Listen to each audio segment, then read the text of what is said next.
that we have the opportunity to put this monument in our city as an expression of gratitude to our Gold Star families for their sacrifice that they continue to live on with forever without their loved one who paid the ultimate price to help keep us and so much of the rest of the world free. What a beautiful sight. I'm with the mayor. Everyone needs to come stand here for a moment to see this, to see from left to right, as far as your eye can see, people in uniform, people holding yellow roses, people with uniforms from generations past. When you travel this beautiful country from city to city with a monument like this, you'll notice they all look exactly the same and they're all incredibly unique. Let me explain. On this front side that I hope you'll come and visit, you'll notice it is a monument to Gold Star families and relatives, to all those who have lost a loved one. It doesn't say just to the mom or the wife or the kids, though the mom and the wife and the kids tend to be the first we think of when a soldier or someone falls in the line of duty. It doesn't just say the dad or the husband or the grandkids. It can include the high school buddy, the colleague, the soldier on the battlefield who came home alive, but also hurting. When I go to the back, you're going to feel that local, unique, personalized feel. The homeland panel, right here in the city of South Jordan, between the beautiful mountains, right here where we are, nestled in this beautiful valley, representing, again, the South Jordan residents who have lost a loved one in service to our country. The family panel celebrates what this beautiful quote on the back of the monument says, and that's that a soldier doesn't fight because he hates what's in front of him. He fights because he loves those who stand behind him. The Patriot panel, I will say, is the one that looks exactly the same all around the country, and it's Iwo Jima, the raising of the flag, that beautiful picture now etched in granite where the flag has blazing color in the stripes.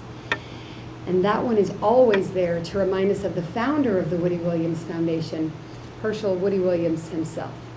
This is America's last surviving World War II Medal of Honor recipient, who just died this past summer at the end of June, almost at the age of 99. Finally, we get to the sacrifice panel. I don't know that there is a more powerful symbol in America of the price of freedom than a triangle folded flag. I know, because I have one in my home. In fact, I have 8, because my 7 children were each presented one on the day of their father's funeral. When we talk about the lives lost and the lives affected, this monument depicts it so well. It's granite, it's solid, it's strong, it's stone. And what is in the middle, from both front and the back?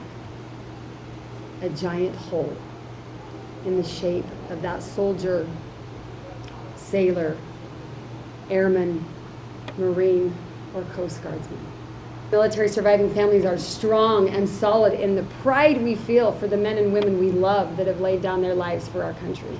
We're proud of the way they lived, the way they served, the way they sacrificed. We're solid in our solidarity coming together with relationships that form through some of the greatest grief of our lives.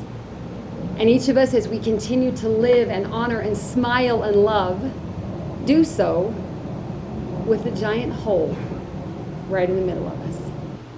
We hope this monument starts a conversation. Take a picture. Take a moment. Let your little ones climb right through the saluting serviceman's shadow. Tell the story. Say their names. Keep their memory and their legacy alive. When I was 5 years old, my father, Senior Chief Petty Officer Vernon Foster, was serving on board the USS Start. While on his assignment in the Persian Gulf, his naval ship was attacked by 2 Iraqi missiles. The devastation of the incident killed 37 sailors and injured 21 others. At my father's memorial event of the fallen soldiers, President Ronald Reagan came and he said, "When brave men die, it's not their deeds, when brave men die, it is their deeds not our words that are remembered. My father didn't come home that night, or that day, or any time after that. But my mother was determined to make sure his spirit did. She wanted us to know, without a doubt, how much he loved us, the sacrifices he made, the people he served, and the love he gave. Right? And the box had all my dad's things that were with him when he passed. And as we were digging through this box, we discovered a list. And this list had every goal that my father wanted to accomplish. And I don't know if my mom pulled an inception move or what, but somehow we ended up making that list our list. And we began going throughout our lives, checking off those boxes of what my dad wanted to accomplish.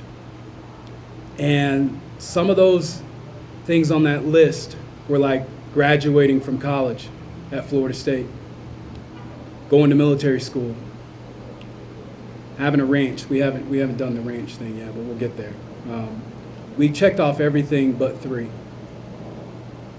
But some of my greatest blessings in my life came from that list. And one of them is sitting right over there next to her dad. I guess I'd added the 4 kids too on top of that. But the beauty of that is that my father was like giving me breadcrumbs along the way in my life. And although he wasn't present, he was near. And I believe the brave men gave their life for me.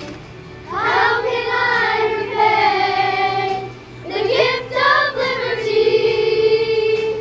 I believe with courage they fight for truth and right.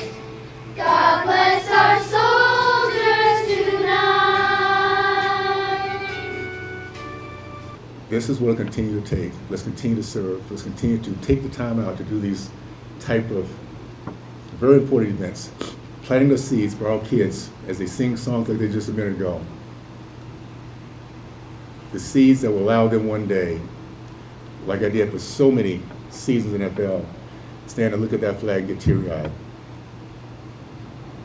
Because we realize it's not by accident, it's on purpose.